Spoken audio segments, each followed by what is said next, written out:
जिसके जीवन में सब शांत और परिपूर्ण हो गया हो, जिसे कुछ पाने को न बचा हो, वही तुम्हें कुछ दे सकेगा।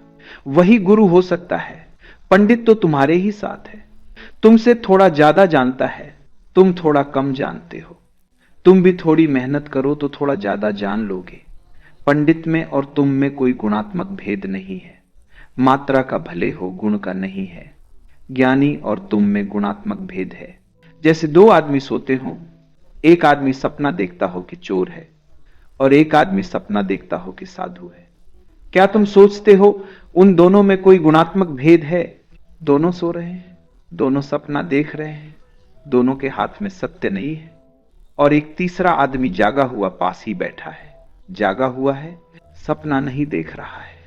इस आदमी में और उन दो सोए आदमियों में गुणात्मक भेद है। इसकी चेतन दशा ही अलग है।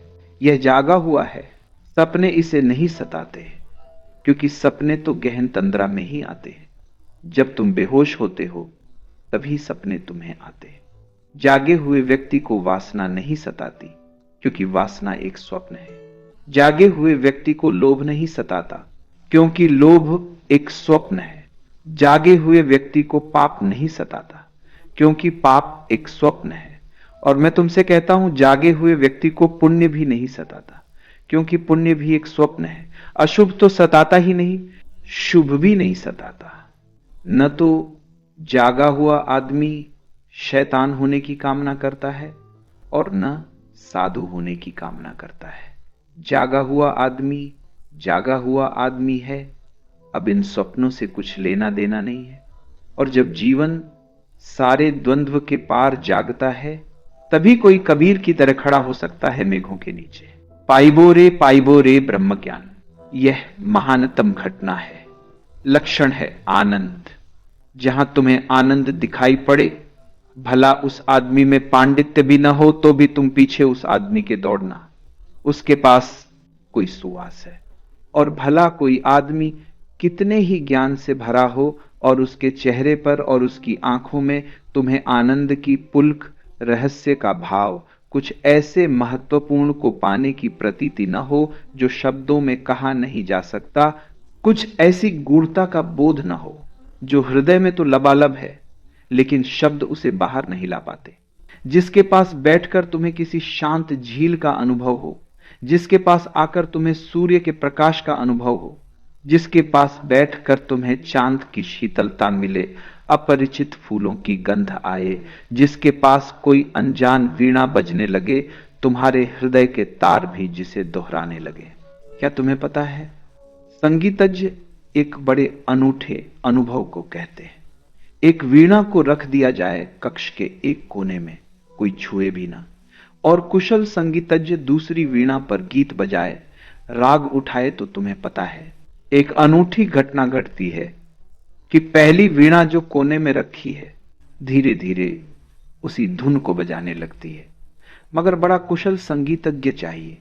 एक वीणा तो वह बजाता है, उससे उठती हुई झंकार दूसरी वीणा के तारों को छूती है, उससे उठती हुई स्वर लहरी दूसरी वीणा पर चोट करती है।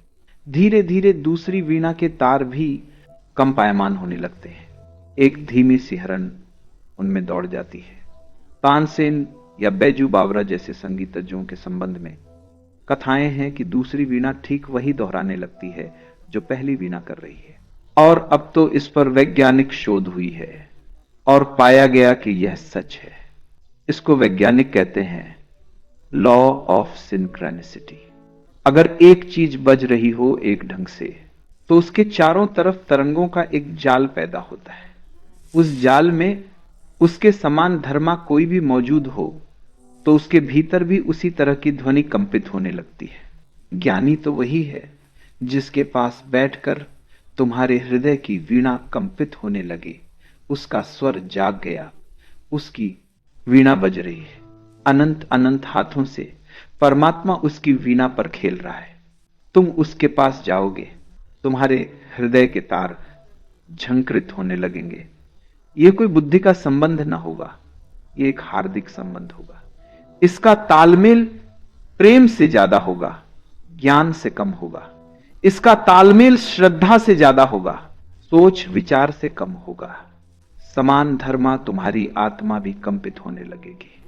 तुम्हारे भीतर की वीणा भी जागेगी, हिलेगी, उठेगी। गुरु वही है जिसके पास शिष्य रूपांतरित होने लगे। कबीर के इन वचनों को बहुत ध्यानपूर्वक समझने की कोशिश करें।